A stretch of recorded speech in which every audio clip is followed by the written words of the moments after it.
In this video, I'm going to be talking about which one of these earbuds will be the smarter buy for you. The CMF Buds Pro 2 versus the Nothing Ear A. So when it comes to two earbuds that come from the same parent company, you expect them to have the same DNA. And that's true here. But the CMF Buds Pro 2 and the Nothing Ear A each aim for a slightly different audience. So here's how they compare across sound, ANC, comfort, battery, and of course, value. So when it comes to the sound performance, based on the frequency response measurements, the Nothing Ear A follows a more smoother, more balanced curve with deeper sub bass and restrained upper treble energy. The CMF Buds Pro 2 lifts the lift in the 5 to 6K hertz region, adds extra shimmer and a perceived clarity, but at the cost of occasional sharpness. And a lot of people have complained about that. In practice, the Nothing Ear A produces a fuller, more natural sound with warmer tonality and better layering, especially noticeable with R&B, hip hop, and acoustic tracks. The CMF Buds Pro 2 feel lighter and airier and are basically ideal for listeners who enjoy forward vocals and a crisp top end. So, final verdict: the Ear A, the balanced, immersive, cohesive, bass to treble performance.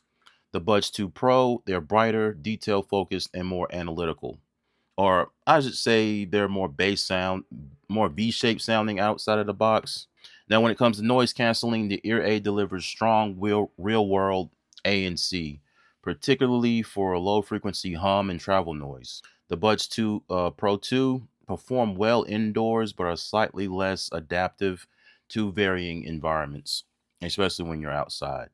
Now, the comfort and the fit. So the Buds Pro 2 are lighter and they cause less pressure. Out of the box, I tried the medium tips that are on the earbuds by default, and they fit me pretty good. Meanwhile, with the Ear A, I moved up to the large silicone ear tips, which is what I do with the majority of the earbuds that I use that have the stem style. So what my practice is, whenever I get true wireless earbuds that mimic the AirPods, is I will go with the larger silicone tip to get the best fit. Now, in real world use, when it comes to battery, both last around 6 to 7 hours per charge with ANC on. However, the Ear A slightly edges ahead in total endurance when it comes to battery.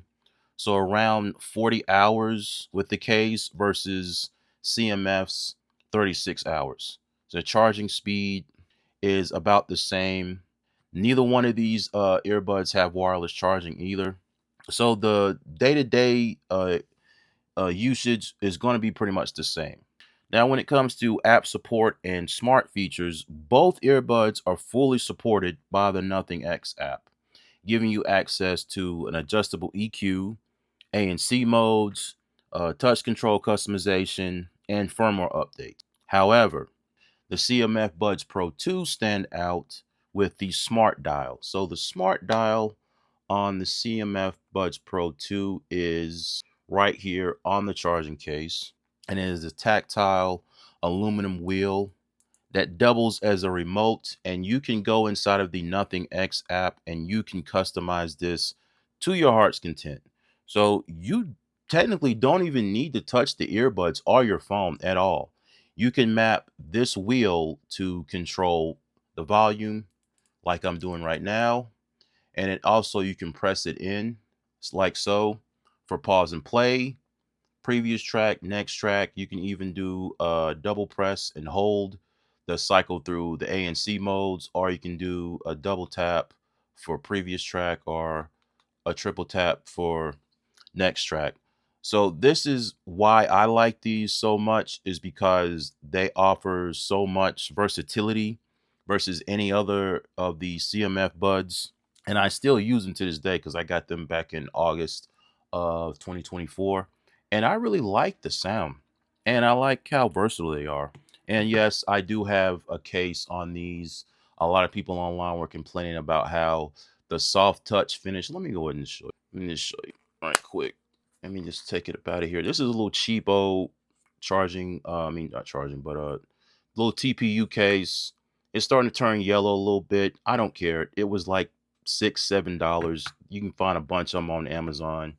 But yeah, the Buds Pro 2, they have this matte finish, and people were like, "Oh man, the what you call it came off." Well, put it in a case. Like, what the hell is? You think that's going to last forever?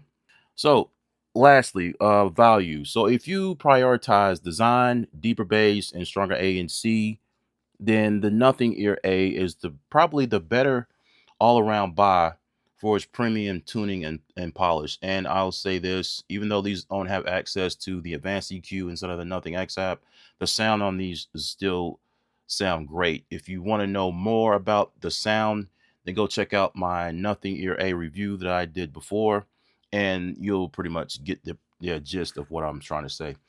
If you want a more lighter, comfortable, brighter sound and more like less budget, then go with the CMF Buds Pro 2, and they punch above their price range. So when it comes to price, these are usually on sale for around $80 or $89. They're originally like 100. The CMF Buds Pro 2, when they first came on the scene last year, they were like $59.99. A couple of weeks from now, Black Friday deals are going to be out, and these are going to be a lot less, around maybe $49. Either way, 49, 59, still a good value, as well as the Nothing Ear A.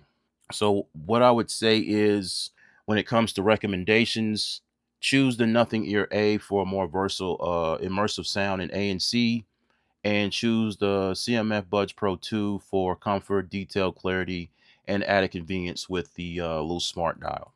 So that is it on my comparison between the CMF Buds Pro 2 and the Nothing Ear A. Enjoy your life, enjoy your sound, and I'll see you in the next video.